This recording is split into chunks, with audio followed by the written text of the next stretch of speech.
अब खबरें पहुंचेंगी हर घर तक, सरकार से लेकर जनता के दरबार तक। देखिए न्यूज 21 टाटा प्ले नंबर 2027 पर, जियो टीवी नंबर 1401 पर।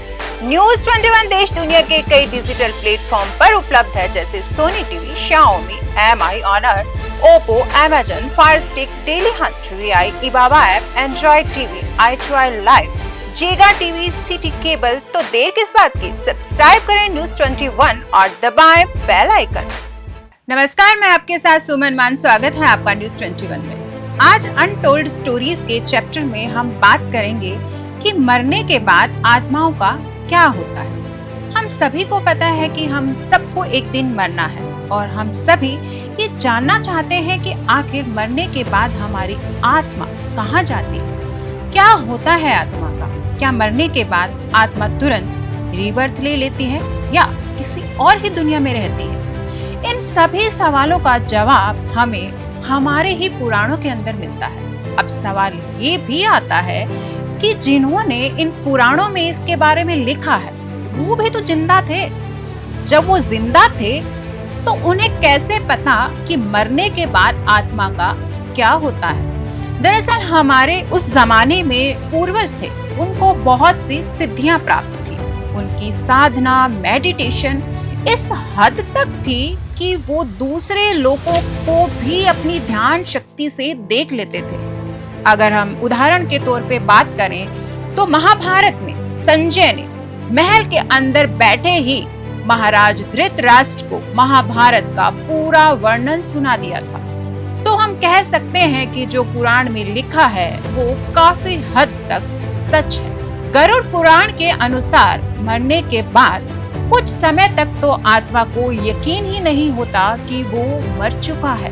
वो मरा हुआ व्यक्ति अपने परिवारजन को अपनी आंखों के सामने रोते हुए देखता है। वो उनको रोकने की कोशिश करता है, हाथ पैर मारता है, तब जाके कुछ घंटों बाद उसे यकीन होता है कि उसकी आत्मा अपना शरीर छोड़ चुकी है।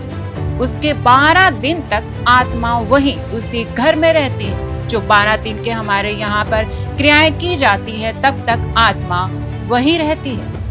उसके बाद आत्मा की इच्छा होती है कि वो यहाँ से जाना चाहती है दूसरे लोक में या नहीं जाना चाहती, क्योंकि जो दूत आत्मा को लेने आते हैं वो उससे पहले उसकी इच्छा पूछते हैं। कई बार आत्माएं इतनी ज्यादा अटैच होती हैं अपने घर से, अपने घर के लोगों से, कि वो वहां से जाना नहीं चाहती, वो वहीं रहना चाहती हैं। दूत उन्हें समझाने की कोशिश करते हैं लेकिन जबरदस्ती नहीं कर सकते। जो आत्माएं यहाँ रह जाती हैं वो अपने होने का एहसास भी कराती है, क्योंकि आत्मा के पास बॉडी नहीं होती है। आत्मा एक एनर्जी होती है और उनको प्राण वायु चाहिए होती है। तो इसीलिए किसी भी इंसान के आसपास होती है तो इंसान को एक एंजाइटी फील होती है, एक डिप्रेशन फील होता है, क्योंकि जो आसपास की आत्माएं हैं वो प्राण वायु को सक करती हैं। कई बार तो ये बॉडी पर इतनी हावी हो जाती है कि जिस बंदे की बॉडी पर ये आत्मा हावी होती है उनको ऐसे लगता है कि एक एनर्जी निकल रही है, उनके अंदर आत्माएं घुस रही हैं या बाहर निकल रही हैं। इस एनर्जी को कई बार लोग महसूस भी कर पाते हैं।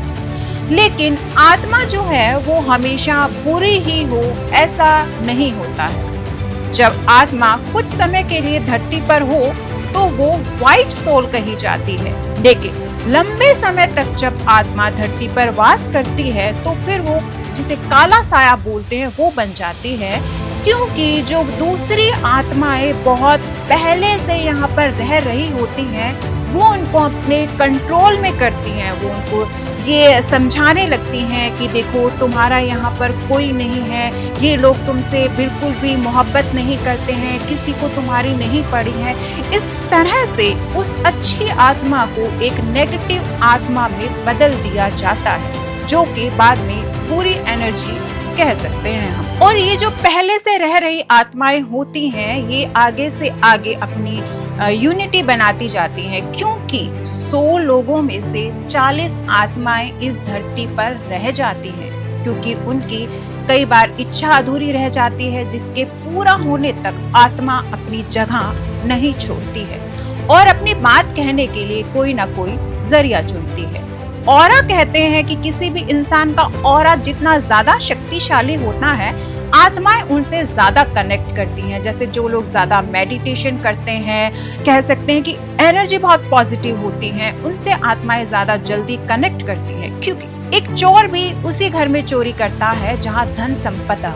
एक कंगाल आदमी के घर में चोर भी चोरी करने क्यों जाए? वैसे ही आत्मा को एनर्जी चाहिए, तो वो उसी से कनेक्ट करती हैं जिनके पास एनर्जी ज्यादा है। और एक बात मैं अपने दर्शकों को जरूर बताना चाहूंगी कि कभी भी बिना वजह किसी भी आत्मा को परेशान नहीं करना चाहिए, क्योंकि आत्मा जो होती है वो बेचारी पहले से ही बहुत परेशान होती है। कुछ लोग आत्मा के साथ एक्सपेरिमेंट करने लगते हैं, ओझा बॉक्स बनाकर उनसे बात करने की कोशिश करते हैं। ऐसा कभी ना करें जब तक आपके पास कोई पूरी नॉलेज ना हो, क्योंकि कई बार देखा गया है कि स्टूडेंट्स होते हैं या जो घर से बाहर रहने वाले बच्चे होते हैं, वो ओझा बॉक्स तो बनाना सीख लेते हैं आत्मा को बुलाने के, लेकिन उनको आत्मा को वापस भेजना नहीं आता है। ऐसे में पहली बात तो आत्मा बहुत परेशान होती है क्योंकि वो अपने लोक में वापस नहीं जा पाती। दूसरा, वो इंसान जिन्होंने उनको बुला लिया है लेकिन भेजना नहीं आ रहा, आत्मा उनके साथ रहने लगती है, तो उस इंसान को भी परेशानी होती है और उस आत्मा को भी परेशानी होती है। आत्मा से जुड़े और भी बहुत सारे किस्से हम आपके साथ शेयर करेंगे अपने नेक्स्ट एपिसोड में, तो बने रहे हमारे साथ, देखते रहिए न्यूज़ 21। धन्यवाद।